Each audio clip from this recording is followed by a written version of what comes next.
You know how sometimes you hear, like, a totally normal phrase, but you just know there's more to it? You get the meaning, sure, but you feel there's a backstory. hmm Well, that's what we're really digging into today. We've pulled together some interesting little details about everyday English. It's not just about definitions. We want to get into the why. Yeah. Where do these expressions come from? How can we actually remember them better? Right. So today we're tackling four specific ones. We've got two phrasal verbs, back out and chip in.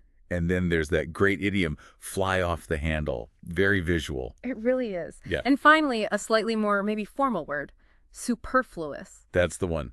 The goal is really to appreciate the subtle power in the words we use all the time. Okay, perfect. Let's start with back out. I mean, we all kind of get it, right? Someone agreed to something and then, well, they changed their mind. But what's the core meaning? Yeah, essentially, back out means to withdraw, to pull out of a commitment or an agreement you previously made. Right, you're expected to be there or Yeah. do something and then, nope. Exactly. You remove The yourself. example we looked at was Jenna agreeing to dinner but then backing out. Happens all the time. Oh, absolutely. We've all experienced that one way or another. So where does that phrasing come from? Back out. It sounds so physical. It is. That's precisely the origin. It's rooted in the literal physical action of stepping backward or moving away from something, creating distance. Ah, okay. Like you're literally backing away from the commitment. That's the core image, yeah. That actually makes a lot of sense when you put it like that. It's quite direct. So if we want to like lock this in our memory, what's a good mental trick? Well, the image of someone physically taking steps back is pretty strong. Stepping away from a group, maybe, Mm. or think of a car reversing. Backing out of a parking spot, maybe? That retreat. Ooh, the car reversing. I like that. Yeah. It's such a clear action of, not going forward with it anymore, going the other way. Exactly. It captures that reversal. Okay. And if we didn't want to say back out, what are some alternatives? Synonyms, You could say someone chose to withdraw. That's quite common. right? Or maybe retract their agreement. If it's more formal or maybe a bit more serious, you might even say they reneged. Renege. Okay. That one sounds a bit stronger. It can imply breaking a promise, yeah. Hmm. But they all have that core idea of not following through. Got it. So back out, pulling away from a commitment. Okay, let's shift gears. Let's talk about something a bit more energetic. Fly off the handle. Oh. Yes, definitely more energetic. It means basically to suddenly lose your temper, a really uncontrolled burst of anger. Yeah, you can almost picture it. The example was Mark, who flew off the handle about a delay. We've all seen that, I'm sure. Or maybe even done it. Maybe. So the phrase itself, fly off the handle, it's so specific. Where on earth does that come from? Handles don't usually fly. Well, they sometimes did. This one goes back to 19th century America.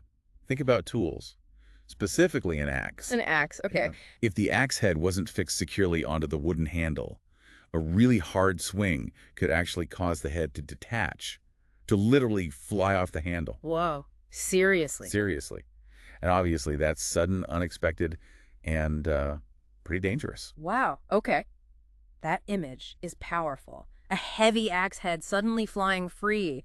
I can totally see the connection to sudden, uncontrolled anger now. That's wild. Isn't it? It perfectly captures that sense of something breaking loose unpredictably. It really does. So for remembering this one, what works? Well, the axe head image itself is pretty memorable, I think. Definitely. You could also just picture someone's composure, like shattering, breaking apart suddenly. Or maybe think of someone you know who tends to have those sudden bursts. Their anger just Sure. flies off. Yeah, linking it to a person or that core image makes sense. And other ways to say it, besides fly off the handle. Oh, sure. You could say someone lost their temper, obviously, or blew a fuse. That's in the... Blow a fuse, right? Yeah. Or hit the roof. Exactly. All convey that sudden explosion of anger. Okay.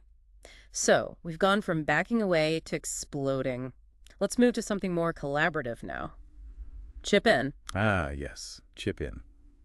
This means contributing something, usually money, but it could be effort or resources too, as part of a group. Right. Everyone puts a little something towards a common goal. Precisely. Pooling resources together. Very common for like office birthday gifts or splitting a bill. The example was people chipping in for Sarah's present. A classic scenario. Right. It's just how groups often handle shared costs or efforts. But again, why chip? Where does the chip part come from? This one's fun. It comes from gambling. Specifically, poker. Poker, really? Yep. In poker, players add their betting chips to the central pot. They chip in their contribution to the game.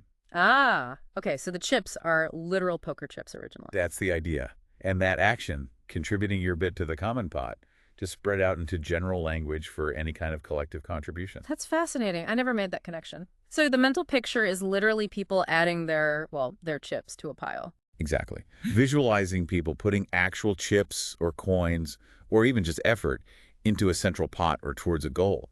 That works well. Or maybe thinking about times you've actually done it, like chipping in for pizza with friends. Yes. Connecting it to your own experience is always powerful, remembering those moments when everyone pitched in their share. Pitched in. Is that a synonym then? It is. Very similar meaning. You could also just say contribute. Or, depending on the situation, maybe donate if it's for charity. Okay. Contribute, pitch in, donate. All about adding your part to the whole. Makes sense. Mm-hmm.